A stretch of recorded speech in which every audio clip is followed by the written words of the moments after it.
One of the most difficult things when learning to read out loud is the shva, distinguishing between the vocal shva and the silent shva, where the Masoretes use the same symbol for both circumstances. First, we'll consider several rules for the vocal shva.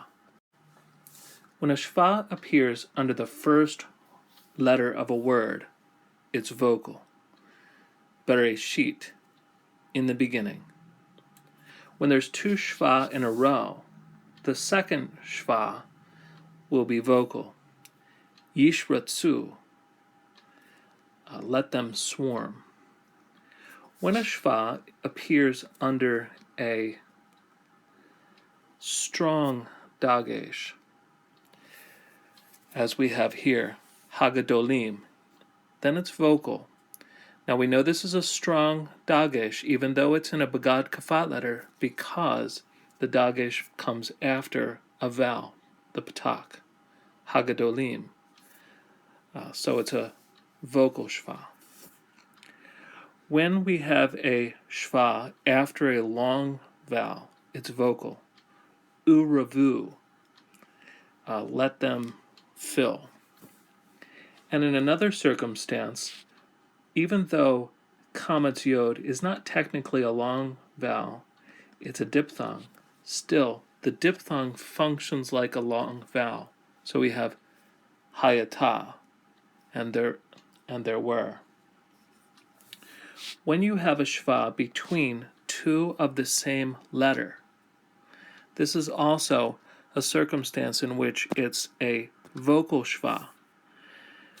Hineni, because if it weren't, the Masoretes would just put the noon with a dagesh in it to show the two noons. But because they're separated, it has to be a vocal shva.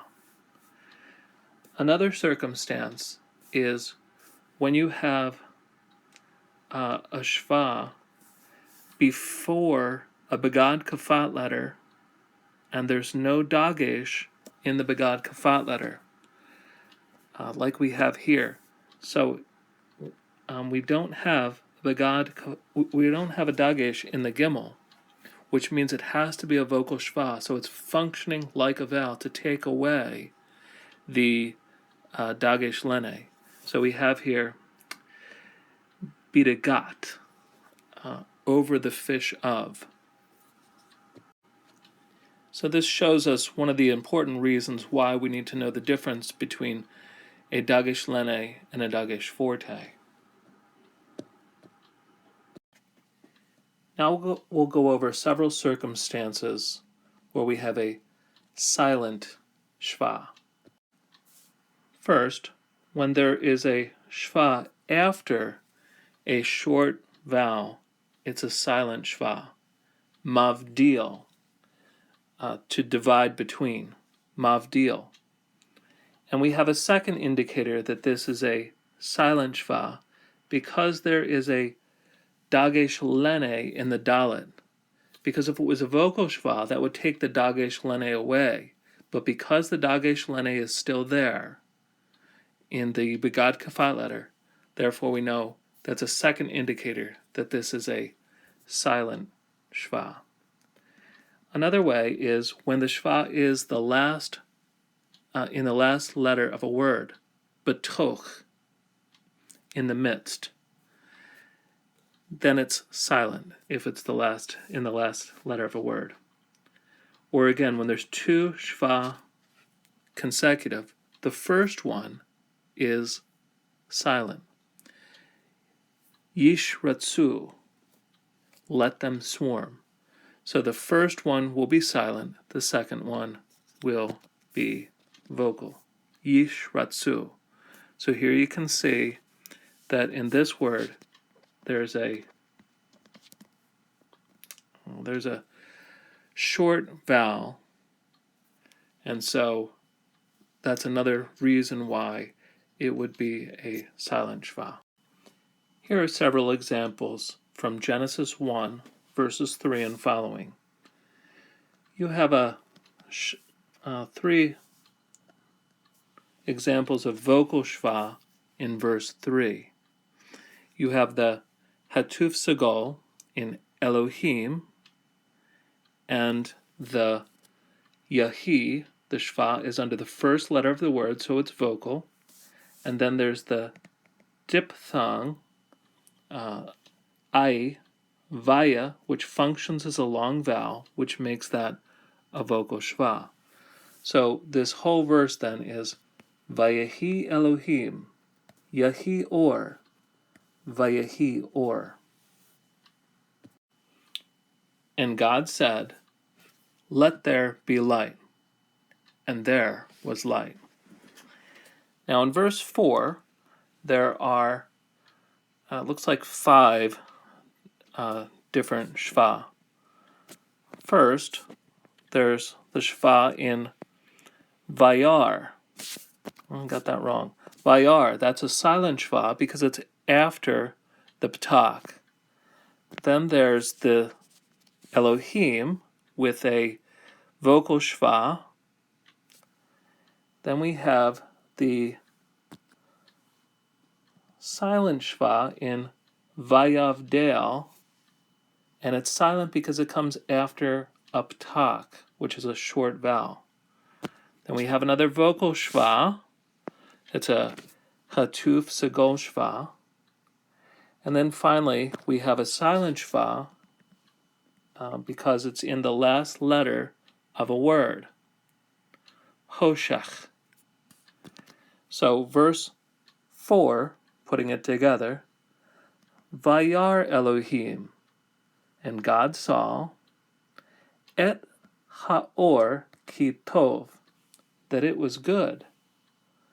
Vayavdel Elohim, and God separated, Bein Haor Uvein HaChoshech, between the light and between the dark.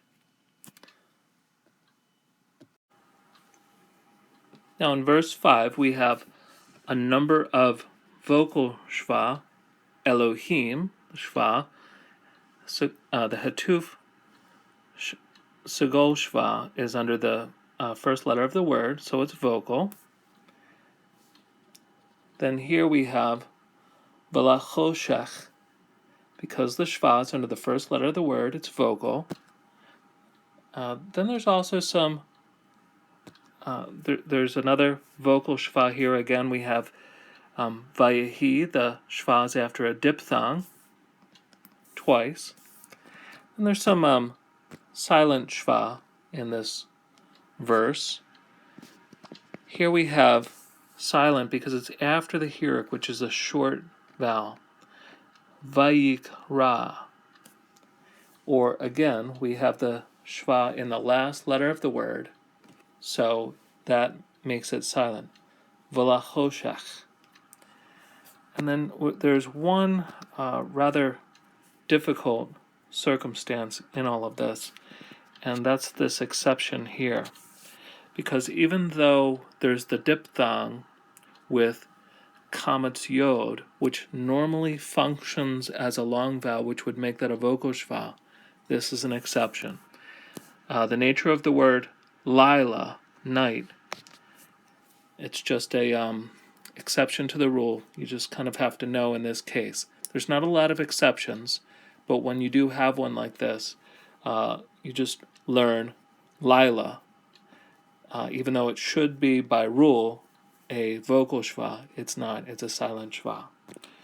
So let's read this last verse then. Vaikra Elohim laor yom, and God called the light day. V'lachoshech kara laila, and the darkness he called night. Vayhi erev, and there was evening. Vayhi voker, and there was morning. Yom echad, one day. Again, take your time working on the Shva. This doesn't come all at once. There's a lot of different rules, but it's worth taking the time early on to learn them, to learn how to read out loud. Besides reading out loud, So it'll be very important for a number of grammatical issues which will come up. There's no easy way out the shva, but take the rules and lay them out and slowly work through figuring out each shva, whether it's silent or vocal, as you go along.